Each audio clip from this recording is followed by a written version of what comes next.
You're watching TelecomTV's exclusive video coverage of the NGMN event in Frankfurt. And joining me now is Uwe Janssen, who is Vice President of Innovation and Research at Deutsche Telekom. Uwe, thanks for joining us on TelecomTV. How is Deutsche Telekom participating in the 5G process? Yeah, we are engaged in the process from the very beginning because, we have been one of the founding members of NGMN, and we wanted to have for 5G the same concept to say let's define from an operator perspective the needs which we have before we start talking about technologies. And therefore DT has taken also the lead in establishing the NGMN white paper, and I've personally also contributed to the architecture section in the white paper. There are many versions and variants of what 5G could or should be, but what is Deutsche Telekom's view of 5G?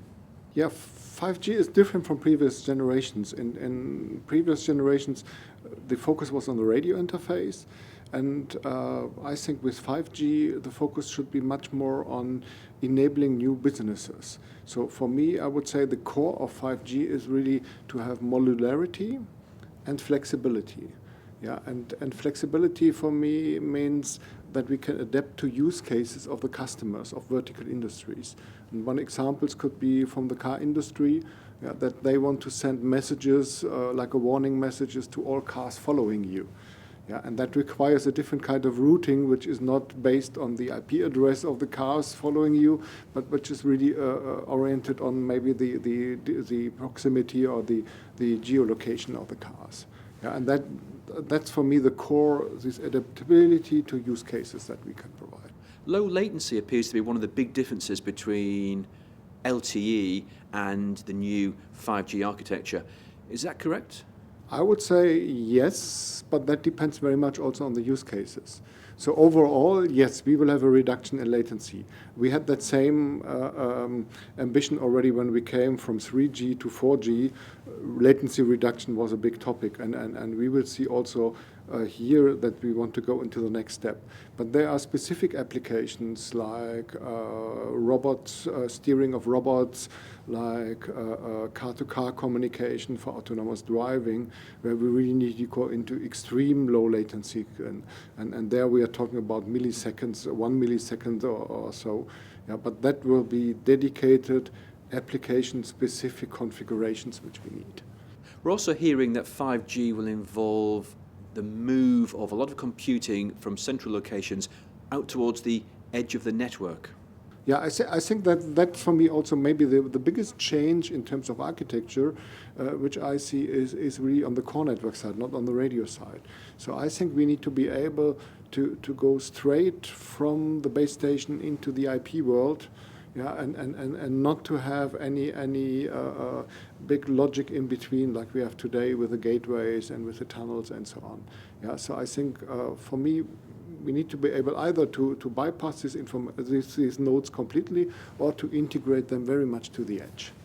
And will technologies such as NFV and SDN play an important role in 5G?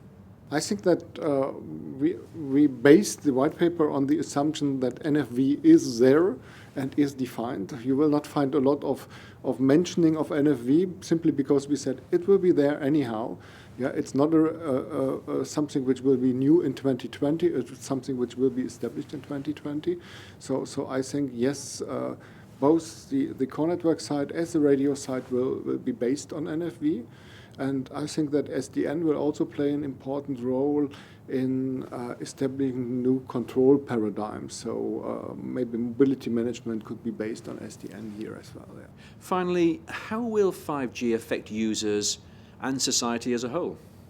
I think that we have to differentiate a little bit here when we talk about users. If we talk about smartphone users, yes, they will get lower latency, they will get higher bandwidth, and so on. Yeah, so that's a bit more of everything. But I think what is really new about 5G is we will enable vertical industries. Yeah, so there will be new groups of users. There will be cars. There will be health applications. There will be manufacturing plants which are connected with 5G. Yeah, so this is new types of users, and I think that will be the biggest change that I think 5G can be an important enabler to get into really the what is often called the industry 4.0, the traffic 4.0 and so on. Yeah, so into the networking of the industry. Uwe Janssen, thank you very much indeed.